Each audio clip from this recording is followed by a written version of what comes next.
President Obama will be visiting Cuba next month as part of a Latin American trip. Without a doubt, the biggest race in North Carolina this election was for U.S. Senate. We are learning that at least one of the shark attack victims is now in stable condition tonight. That's a great joke for Hump Day. Ding. It is Hump Day, isn't it? It is, Wednesday. yeah. The North Carolina Wildlife Resources Commission voted unanimously to set the stage for future elk hunting season. But I know that that man is a hero because he could have gotten hurt while saving that puppy too. And I'm having a lot of fun. Look it, I told you, I promised this. This is the side ponytail. But it is nice here in North Carolina because usually March is a lot warmer than, you know, say Minnesota. You keep pounding. What a doll. And we wish the best of luck to baby Jude and his family. She has to be careful out there. Have y'all seen Legend? Oh my gosh, There are a lot everybody of, they want her horn. There you go. It's not as easy as it seems.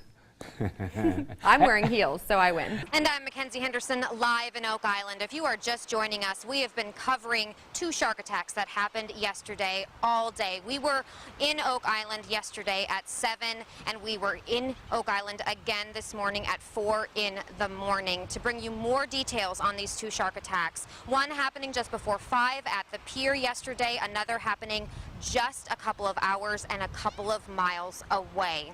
Now, we're not getting much information about the victims, although new at 5:30, we are learning that at least one of the shark attack victims is now in stable condition tonight. Now, these two shark attacks, and of course the one earlier last week, creating a lot of not hysteria, but people are pretty traumatized by this news. Time now to get local, starting right here in New Hanover County. Well, there were 7 candidates on the ballot for 4 spots for New Hanover County Board of Education, including 3 Republican incumbents. They all supported that school bond. All 3 incumbents came into the election with decades of experience on the board. Then there were some newbies. All but one has extensive experience in the school. So did the voters want experience, tenure, or fresh ideas? Let's look at the results coming in with 93% of the precincts reporting. Looks like we've got our 3 incumbents up there in the top 4. Janice Kavanaugh coming in with 16. Bruce Schell is a newbie, but he is a Republican, coming with 15. Don Hayes, 15%. Ed Higgins with 14%. But of course, the 3 Democrats on the bottom, they are all neck and neck, so very, very hard to see where this will go tonight. In addition to the school bond, voters in the city limits of Wilmington were also asked to spend some money. The city wanted $44 million for roads, sidewalks, crosswalks. This one, not called yet, but 65% say that they do want to spend that money. All right, so back to our election night analyst and WWAY's Kevin Wizzardo. Kevin. In a galaxy far, far away, Makenzi Henderson wore Princess Leia buns. Yes, exact. We're actually at Mayfair, so we're really not that far away. But obviously, where am I? At the Star Wars The Force Awakens premiere, and I am joined by David Shifter, and he is a Star Wars fan. So a little bit. Just a little bit. Just a little bit. So when did you see this movie? About an hour ago. Just let out. Amazing. No spoilers, but amazing. Everyone is saying that. Do you think that it's amazing just because you want it to be amazing, or is it really amazing? No, it really is, because we've been disappointed with some of the prequels. We've been very disappointed with some of those, and some of the characters and the way things were filmed. A lot of practical effects here, meaning there were actually true models and such. Not a lot of CGI. No, not as much computer generated. The characters were real.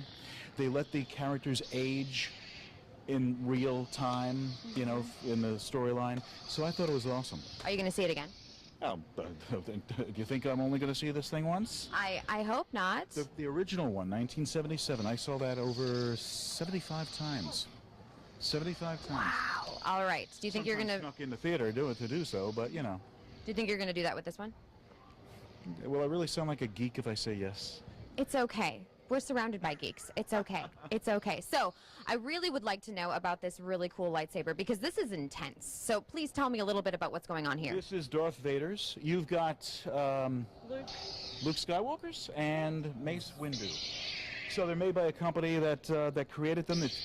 The sound is real. When you hit something, it sounds real. Yeah, they're pretty awesome. That is fantastic. Well, thank you very much for talking with me and telling me a little bit about the movie. For now, Daniel, I'm going to toss it back to you, but we're still out here, so keep watching, because this is awesome. Thanks for joining us tonight for your news at 6. I'm Makenzi Henderson. Some Brunswick County students are voicing their opinions on dress codes. The superintendent presented their ideas to the Board of Education today. WWAY weekend anchor Hannah Patrick tells us what the students think and why it came as a surprise to the board. It's the big story at 6. And the board members decided they want to hear another presentation from the students and the superintendent at the next regular meeting before they discuss changes. Well, a former Brunswick County deputy has been charged with impersonating a law enforcement officer. According to warrants, 24-year-old Jessica Fowler showed 2 women a badge Friday and told them she was an officer before searching a Winnebago home where one of them lives. The sheriff's office says Fowler was hired in January 2015 as a detention deputy and worked for about 10 months before resigning in November. A Bolton man who exposed himself to women while behind the wheel was sentenced today. In New Hanover County Court today, we learned Terrence Jones must be on supervised probation and take a sex offender evaluation.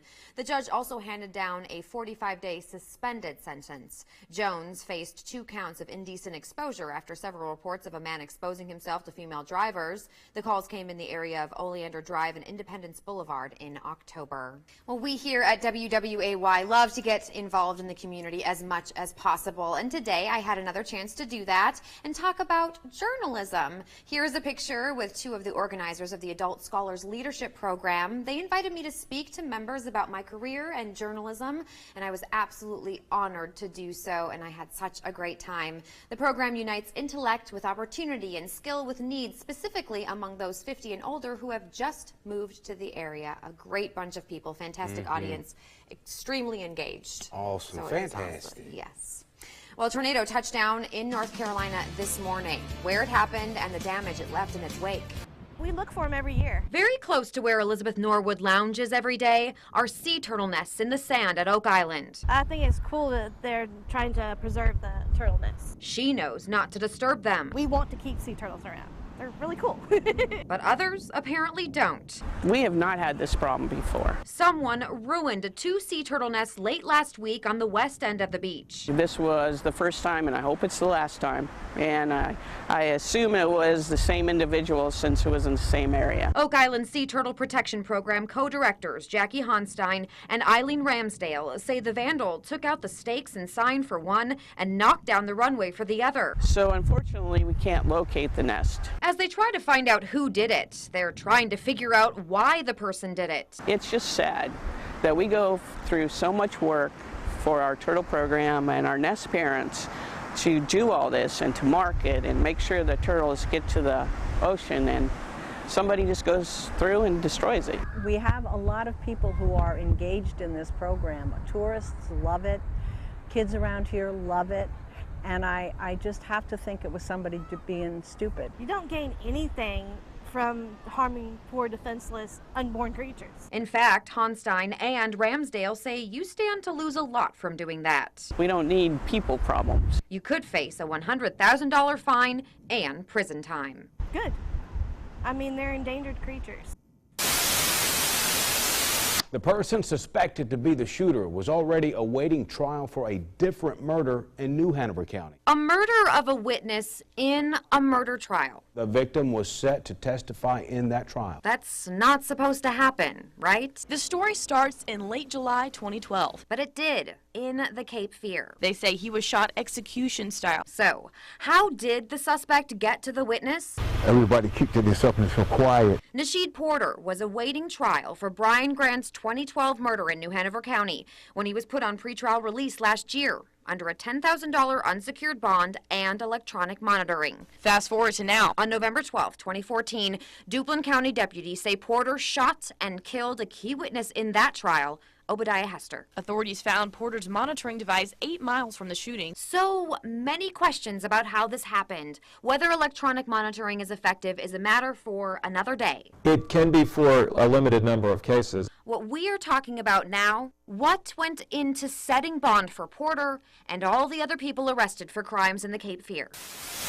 There's a whole host of factors that go into looking at setting a bond. District Attorney Ben David and former Judge Tom Old, who's now an assistant DA, say those factors include someone's record, the charged offense, and flight risk. The facts of a case can wildly vary. Judges have to balance all of those things. They'll listen to what the defendant says if they have anything to say, or their lawyer. That's why they both say there is also intuition involved in asking for and setting certain bonds. It's a process. It's not science, and it's an art, I guess. What Old and David say they try to do is protect the public and be fair to the defendant, all while keeping jail population and costs down. When I was a judge, they say, why aren't these people in jail for longer? What they don't understand is that the cheapest part of that process is to build the jail, even though they cost millions of dollars. The operation of the jail is what's expensive. About $80 each day for each inmate, according to New Hanover County Sheriff's spokesman Jerry Brewer. He adds that while the jail's capacity is 673 inmates, it really can't hold that many because they must separate based on offense, mental health, and gender. What we're trying to do is use a scarce resource efficiently. That scarce resource is the New Hanover County Jail. Involved in that case. Wilmington bondsman Larry Powell was president of the North Carolina Bail Agents Association, and he says he knows how to use that scarce resource more efficiently. Put them under a secured bond. So what is the difference between a secured and unsecured bond? Under an unsecured bond, you don't have to pay anything unless you don't show up to court. Under a secured bond, you have to pay the full amount in cash or pay a bondsman a percentage to get out of jail. And with their money tied to your court appearance, Powell says bondsmen also mean a higher percentage of suspects showing up. If we write a bond, you know how many people that percentage-wise that we make sure that's in court? 99%. 99. Law enforcement is like 70% because they have so much more to do. They have county boundaries. Bondsmen do not have boundaries, though. We've been to Texas, we've been to New Orleans, we've been to Alabama, Tennessee, and brought people back to miss court. So he thinks if judges handed down only secured bonds, not only would fewer defendants miss court, but fewer would have to stay in jail. We understand the street, we understand the people on the street, and people, you would be surprised when somebody goes to jail, how many of these family members will pull together to get this person out of jail. Because in the end, David, Old, and Powell say bonds are not supposed to be used as punishment. It's inappropriate and wrong for bonds to be used in a punitive measure. That's one reason Nasheed Porter's bond was set at 10 grand. David says his office can learn from cases like that. If they're out of custody and they commit another offense, that's something that we feel very strongly about, and we want to make sure that those bonds are higher. Higher bonds that Powell says he hopes come with a new law soon, one that requires all bondsmen to charge at least 5%. We can enforce it. The judge put a $100,000 bond on you for a reason, because he wants you to stay there. So to me, you should not be able to get released unless you pay at least 5%. He says possibly making the price of freedom seem more fair.